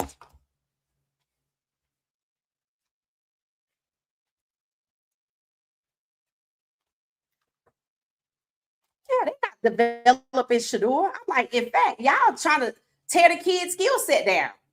That's a shame to go to college, come out as the best, and you go to a team that deliberately tries to destroy your elite skill set, and you have proven that you can put up 400 yards in any game, and you can ball out in the preseason, in the regular season, and you win when they lose, and they still only trying to tear your skill set apart or tear you apart mentally so you can't function at a high level.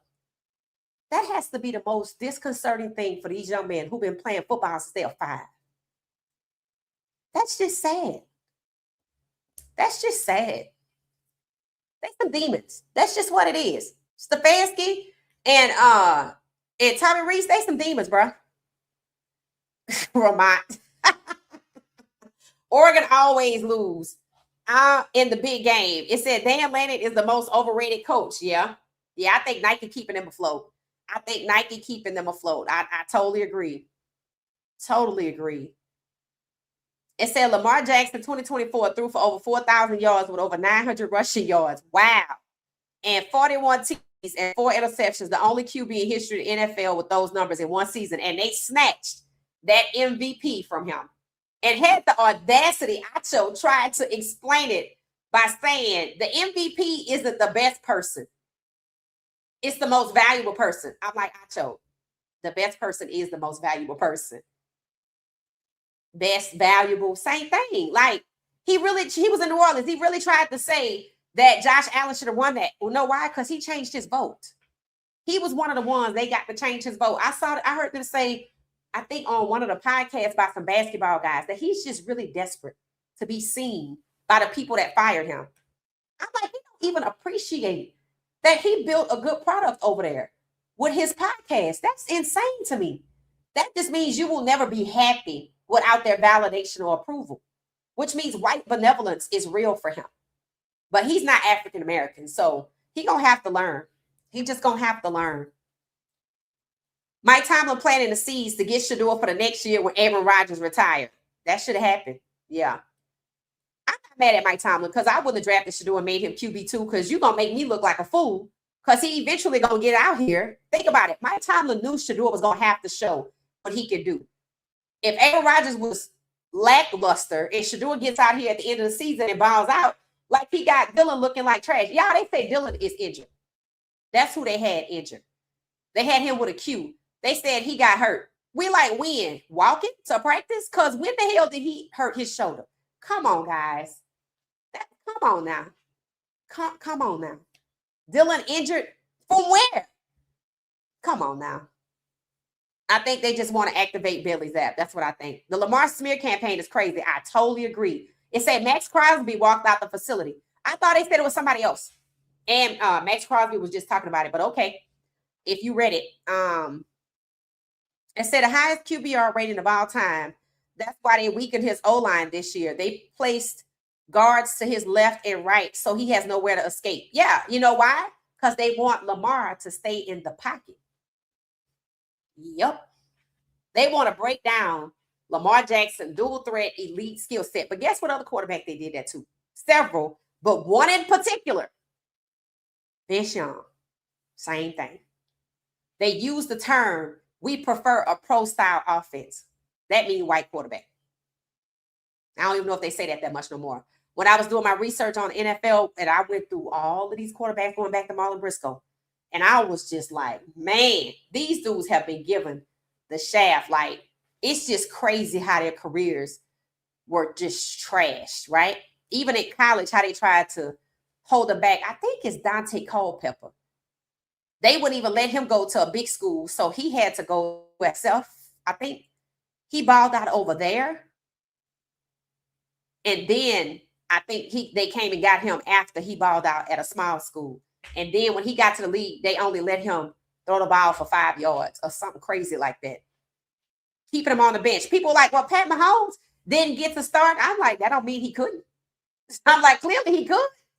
They didn't want him to start at one point. But then that changed. And the rookies coming in did get to start, but then they got punished. They got sacked excessively. Cam Ward.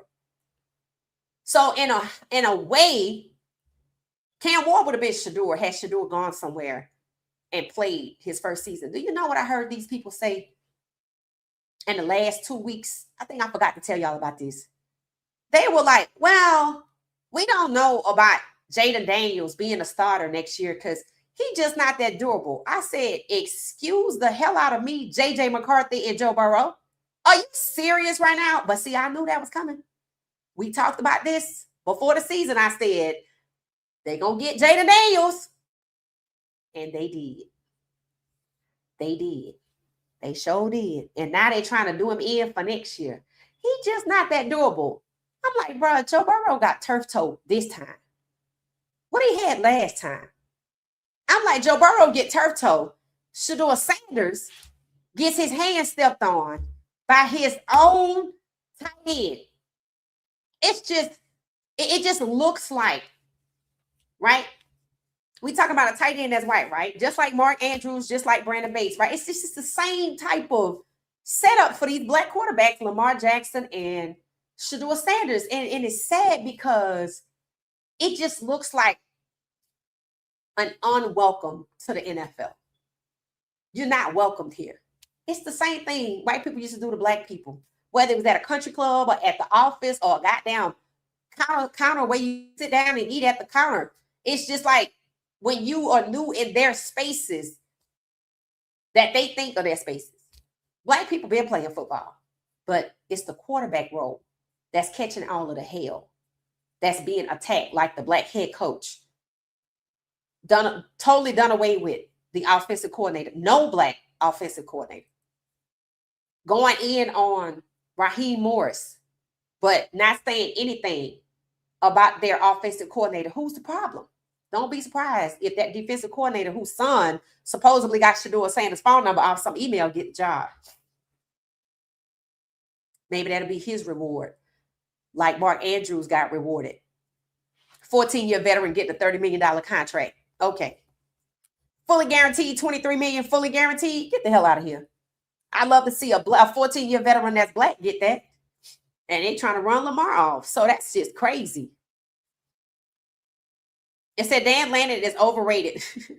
It said Jackson Dart threw for 33 yards in the whole game. Yes, we were talking about that. That is just insane. It said, yes, they doing max 32, but he's cool with Deion, so he ain't protected. Okay, that makes sense. That makes sense. Dan Lanning is absolutely the most overrated coach. And who does he seem to be connected up with? His quarterback went to what passing academy? Yeah, there you go. There you go. If you look at everybody that went there, Jackson Dart, Tyler Shaw, Dylan Gabriel, you see what happened. You see what happened. And I think that's why they don't like select QB. That's why, you got Cam balling out. You got Shedeur balling out despite them holding him back. They all are select QB quarterbacks. They don't like that because they feel like that's direct competition when select QB quarterbacks go first and second, and Dylan is an undrafted free agent. Jackson Dart in the first round. See, all of that ain't for Jackson Dart. That's for them to prop up the Manning Passing Academy as being better than, I guess, any other football passing academy. Tyler Shaw had to go there a couple times, right? And they still got to prop him up. Saints fans, some of them know it, but some of them want to drink the Kool-Aid. Whatever, that ain't new. That's not new. So guys like Lamar and Shedeur get held back. But when you think about what they represent, a black pocket passer and a black dual threat quarterback with two different skill sets, and they're trying to shut both of them down because both of them can air it out, elevate the game. Numbers that Lamar put up, and they robbed him of an MVP. Try to tear down Shedeur so he wouldn't be the 17th black starting quarterback because they don't want 17, 18, 19, and 20. I don't know where the hell they think they're going from here. You keep drafting black quarterbacks, they're going to get to 17, 18, 19, and 20. And the public is watching you and challenging you on when you use injuries, sabotage, pain to hold these black players back. They're not going to let that happen. They just not going to let it happen. That's why Shedeur is saving grace. His grace from God is 14 million fans. Because he would fly right under the radar with everything that's happening, just like it's been happening with Lamar. I have no idea how the Ravens fans just don't revolt. Y'all ought to be sick of having your quarterback be set up and you know he's good. They should have lost their minds when he didn't win MVP. They should have lost it. Because I know the Shedeur Sanders fan, we would have lost it. I'm just saying. Tell me I'm wrong. We would have been like, there's nobody to speak up for him. You think that they would. They seem like they're trying to get there now. But, bro, that game was so sabotaged with that tight end dropping that ball, and then you see the same thing with Shedeur. They running the same playbook on them both. Lamar was kneed in the back. Who lets the quarterback get kneed in the back? How many times have we been talking about they allow roughing the passer on Shedeur? You see? So last week, his own teammate crushed his hand, and they chose to protect the teammates and not Shedeur. So what they going to do this week? Get somebody to come knee him in the back? Look for it. Because it's going to be something.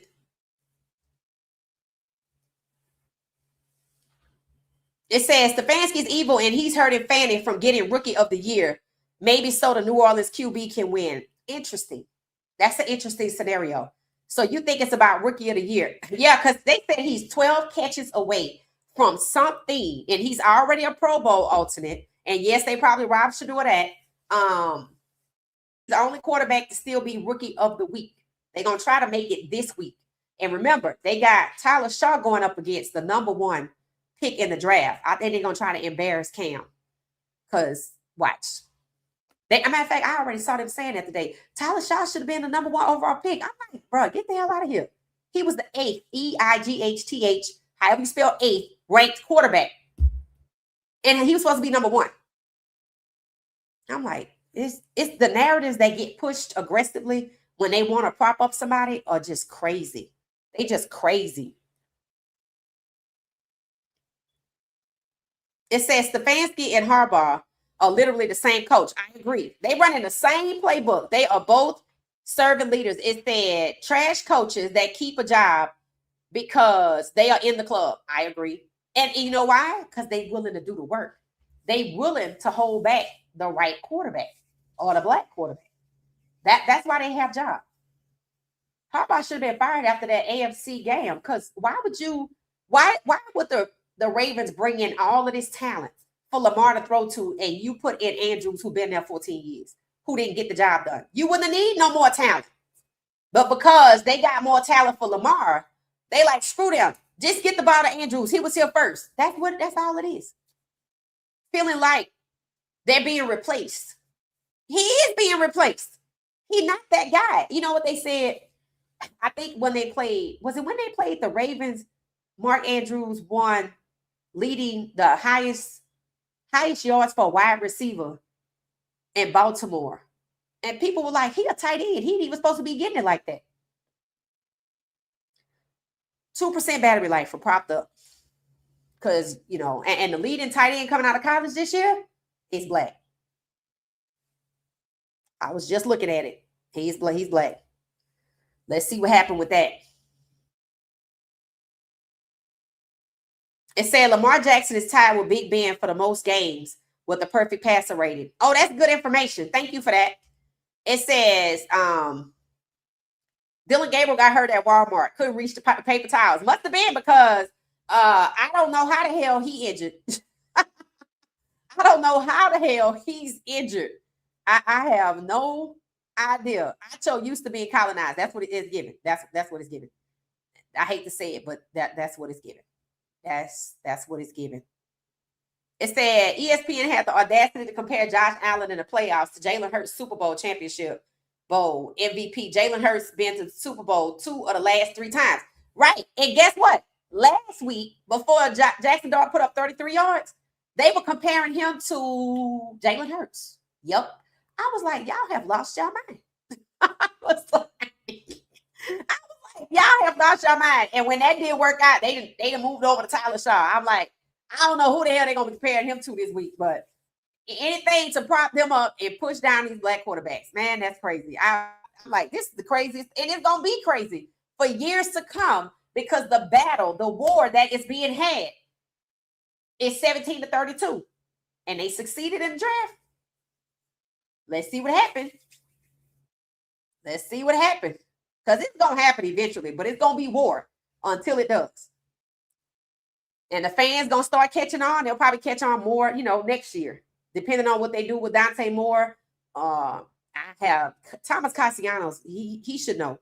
He likely going to get devalued right off the rip. That's why these other guys going back to school. And then that kid at Arkansas, I don't know when he comes out. Taylor or something like that. I got to look him up. Dylan Gabriel said, I'm not going out there and be concussed. I don't know. I didn't think he did nothing, but okay. How many whole games you see Huntley playing? Bruh, you got to stop. You got to stop. Lamar missed 9 games, maybe in 8 years. Now they're saying he's too injury prone. Right. So, Jay, get this. Jada Daniels is injury prone. Lamar Jackson is injury prone. Bro, they trying to get rid of these black quarterbacks. They don't care if they just make it up. They don't care if they just make it up. It's crazy out here. It said Joe Burrow has missed the playoffs for the 3rd year in a row. Right. And ain't nobody trying to take his job from him and give it to Flacco or nothing else like that. Joe Burrow missed 2 seasons due to season injuries. What? He missed 2 seasons? Entire seasons?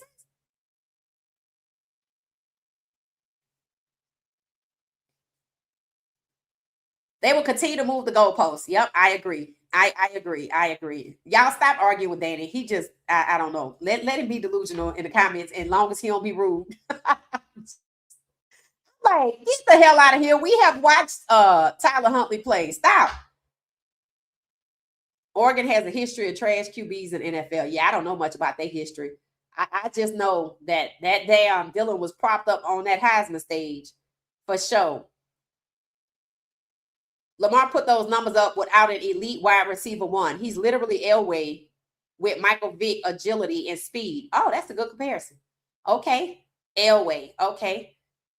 What he didn't have an elite wide receiver one either. And it's funny, Shedeur don't have one either. I told y'all they using the same playbook. Whatever they did for Lamar, they coming for Shedeur. It's the same thing. And they're not even the same quarterback style. But if you don't get a quarterback, somebody to catch the ball, and what it should tell you that even if they go out and get a wide receiver, because remember they went out and got people for Lamar to throw to, but who did they choose to throw to at crunch time, even though he failed the entire game, the one they already had, and there were no consequences? What did the GM say? Yeah, we moving on. We looking at draft film. That's it. And then what did he get this year? A $33 million contract with $23 million guaranteed after 14 years in the league and failing miserably in a conference game? That seems more like a reward for something. For something. After letting your team down. So they running the same playbook on Shedeur. So Lamar got kneed in the back last week.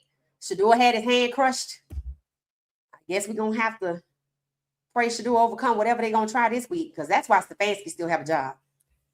He is not good. Him and Tommy Reese.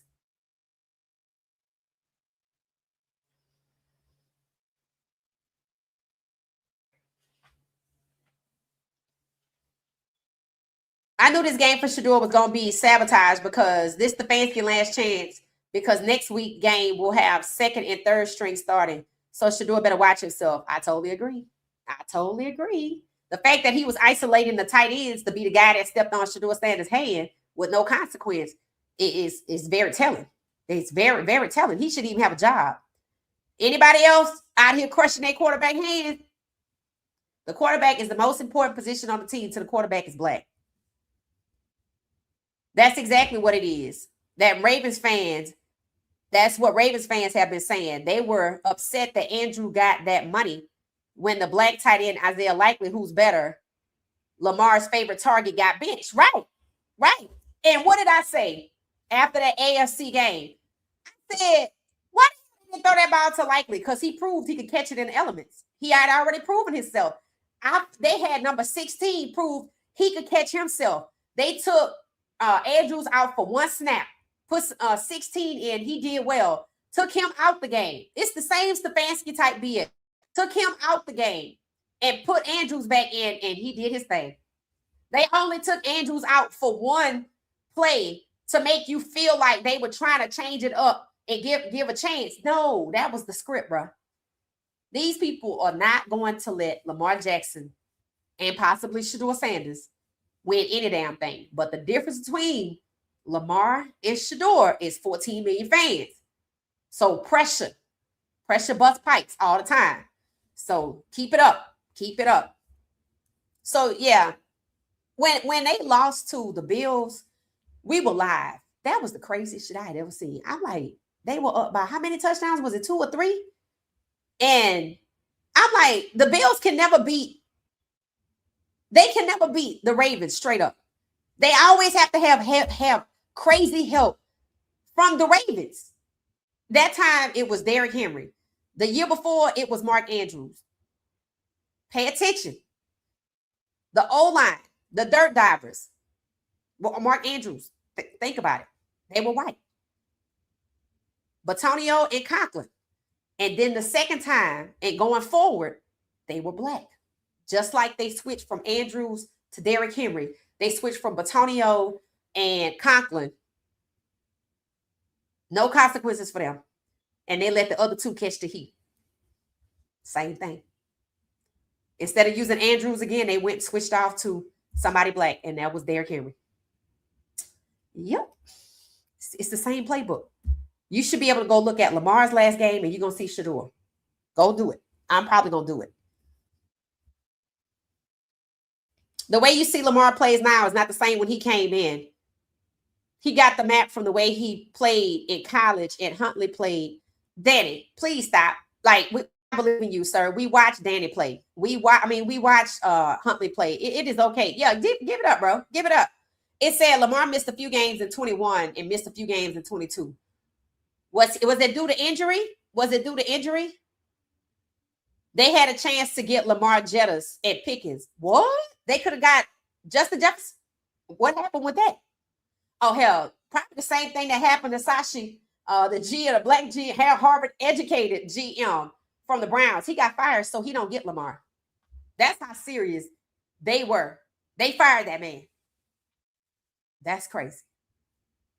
So they got him all of that talent, but still threw to Andrews, who's been there 14 years. And you know what I said? It proves they don't care about the money. They care about having the control of it all. And they feel like if there's black head coach, a black quarterback, and they winning, they feel like they losing control. Like last year, when Lamar got cheated out of that game, you know that was going to be the first time it was 4 black quarterbacks in the AFC and NFC conference championship games. And look at who's going this year. It's just like Mike Tomlin having 2 black quarterbacks last year, and they upended that, and he has 2 white quarterbacks. It's the same thing. Whenever the black people begin to all assemble on the same place, they got to get dispersed and cheated. Yep, that's what it is. That's just what it is. That's what it is. They tried Jalen Hurts earlier this year. They showed did, and I called it out. They showed did. They were trying to have him sacked and everything. And guess who they used? This black guy who was a lineman on the right side. I don't know if he was the right guard or the right tackle. He did the same thing to Jalen Hurts that they were doing to Shedeur, letting him get tagged. Absolutely. Absolutely. They had a chance to get Lamar multiple elite wide receiver ones. Jettas Pickens, young D-Hop, Wiggins, they passed on them for defensive pieces every time. Just like Shedeur, Lamar developing his own receivers. Right. And what they gonna do? What they did from training camp to the game. You see how they use this questionable, the Q designation. They use the Q designation to manipulate the roster in the depth chart for the game. That's what they do. And that's what they're gonna always do, right? I think one of the reasons they elevated Gage is because they knew he couldn't do it. And that's how you unwillingly become an asset. They tried the same thing with, is it Harden? That was number 26. Remember the first game, he had 3. He was burnt like 3 times. And notice they only have 1 nickelback, and it's him. So you have nobody else to go to. And then I already benched Denzel Ward. So they hold the Myles Garrett back on defense. They taking Denzel Ward and moving him out of the way. Myles Garrett said he getting his half a sack. He just don't. He say, I just can't say when. All he got left to get is a half a sack. Let's see what happens. All of the black guys get pushed out the way. And Joe Cool, Dylan Sampson, Harold Fannin Jr., Myles Garrett, Denzel Ward. Facts. But they leave Jerry Jeudy right there. Cam Robinson, KT Levingston get left right in place with no consequences. You just can't even trust your own teammates. You really can't. Henry and Jeudy are both from Alabama. Oh, they went to Alabama? Yes, it was due to injury. This year, Lamar has had a hamstring, ankle, back, and toe injury. And if I'm not mistaken, didn't his O-line, Lamar's O-line, step on his ankle? Isn't that how he got that ankle injury? So they done injured him. They beat him up pretty bad this year. A hamstring injury, an ankle injury, a back injury, and a toe injury. Lord, have mercy. Jeez. This game is gonna be crazy. I can't imagine what they got planned for Shedeur. That's it. That's what Shedeur need to be asking himself. You can't worry about it, but you damn sure got to look for it. You crazy as hell if you go out there and trust certain people. I can rattle off all their jersey numbers: 68, 72, 3, 86, and 82, 75, 78. I'm like, if you trust any of them, whoo, Lord have mercy. It's gonna be Dylan Sampson in the running back room and the tight ends. He can't trust the tight ends. And they know it's about trust. So that means they leaving him with Jerry Jeudy, Isaiah Bond, but they don't want him to throw a deep ball to Isaiah Bond. But they kept using all the check downs to Jerry Jeudy. So you already know they trying to squeeze him in and like box him in. So you're gonna play a check down game. You're gonna throw to Jerry Jeudy. He probably gonna mess up your completions and your attempts. When you run it, it ain't gonna work because the O linemen that they chose, they not blocking the run. They not blocking the run and they not protecting the pass. So they basically trying to shut down the game because they can't use the Wildcats to eliminate Shedeur. So they basically got mad because the pressure about the Wildcats was too thick to ignore. So we got to switch it up as if we stupid and we don't see it. People already called out the check down game. And when they see it again, they're going to say the same thing. It's like they're not going to give up. They just keep trying different ways to take down the quarterback and lose the game. But see, Shedeur keep winning even when they lose. So I think it's more important to stop Shedeur because they have absolutely no intention on winning the game. So if I'm not trying to win, how do I make sure Shedeur does not win even while we lose? That's what they trying to capture in a bottle. That's the formula they trying to come up with. Making sure he don't look good. When was the last time he didn't look good in a game? Even when the Ravens game ended, he looked good. I think the Rams game, and they know they can't do that. They already know. The conversations are being had about how the O-line is trash. They can't even use that. They done burnt through so many damn things that they have weaponized. Sacks, they weaponize those. And Shedeur can get away from those.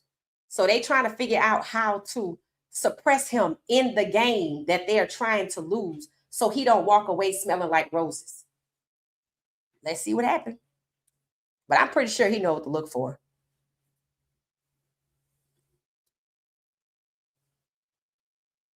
Byron Leftwich won a Super Bowl as the offensive coordinator with Tom Brady and still can't get an offensive coordinator job. Right, there are 0 black offensive coordinators. So what that tells you is if I don't want no black OCs and I don't want no black head coaches, why the hell would anybody think I'm okay with 17 black starting quarterbacks? I'm not.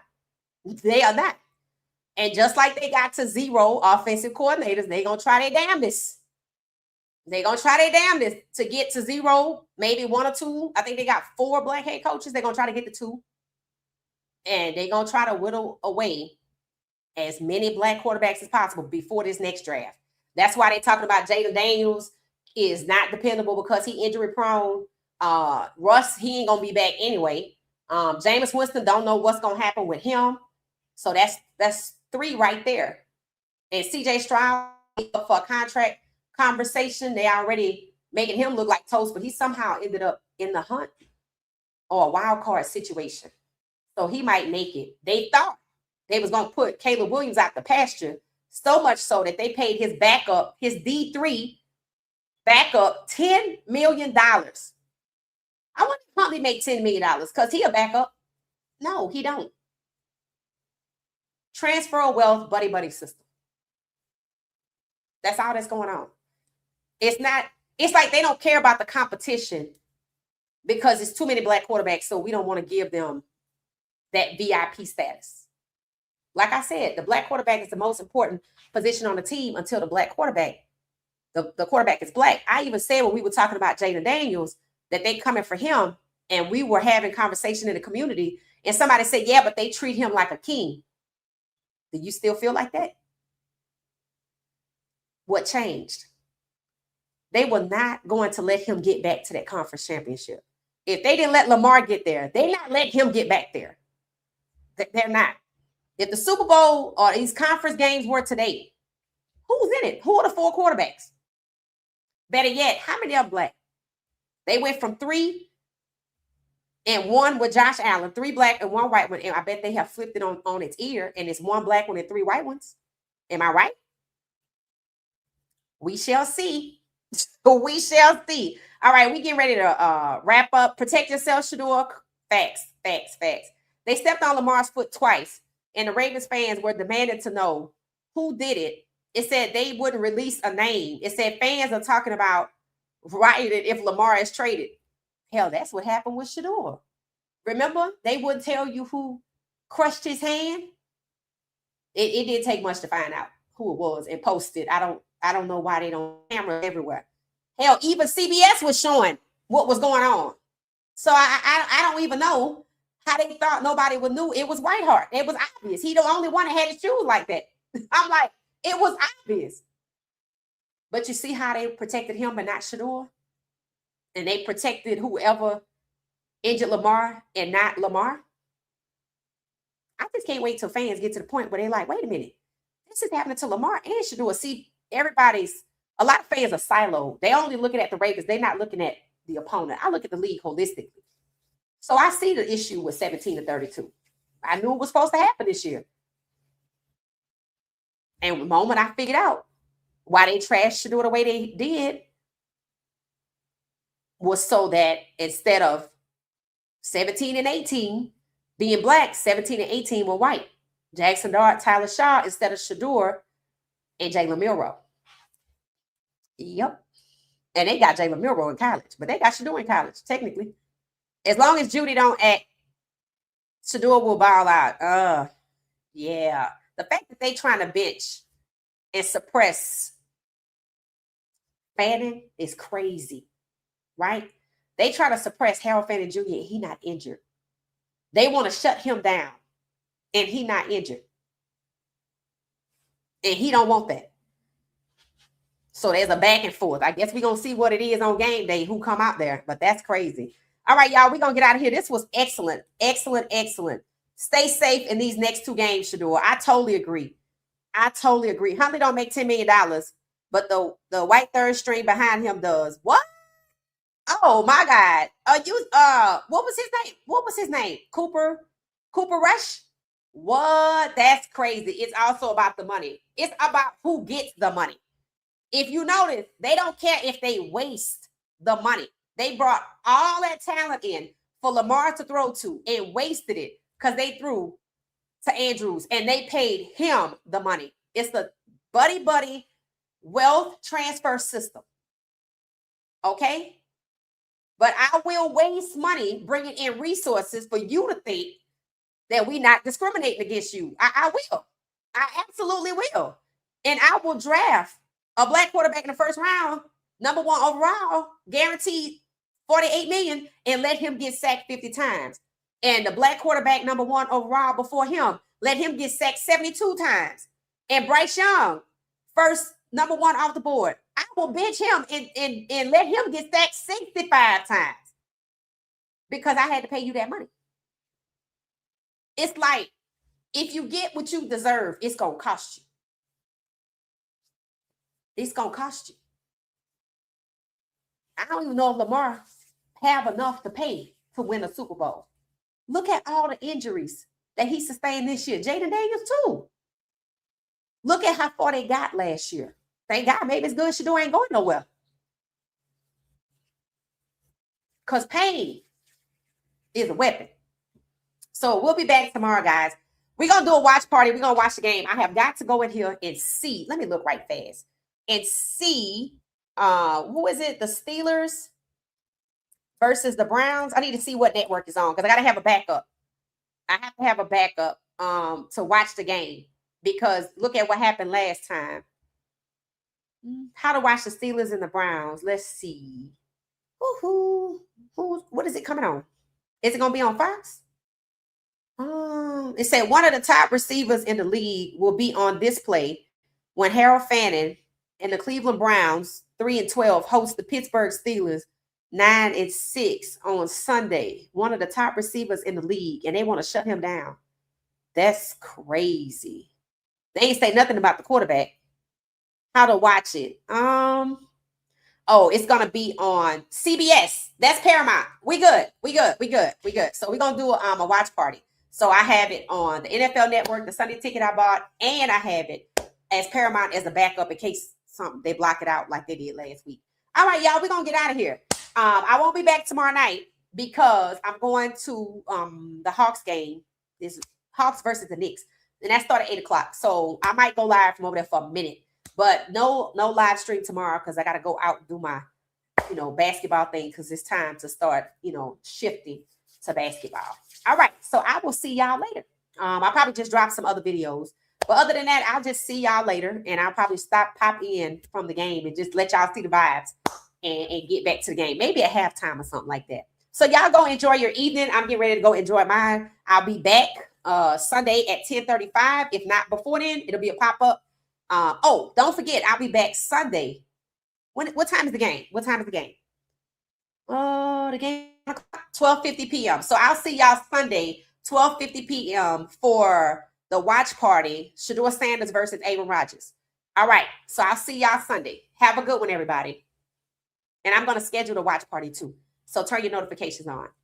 Thank you. We made it to 200. Hit the like button for me, please. And don't forget to subscribe. I think we made it to 6,600. That's awesome. All right. Have a good one. Thanks for watching What She Said Sports.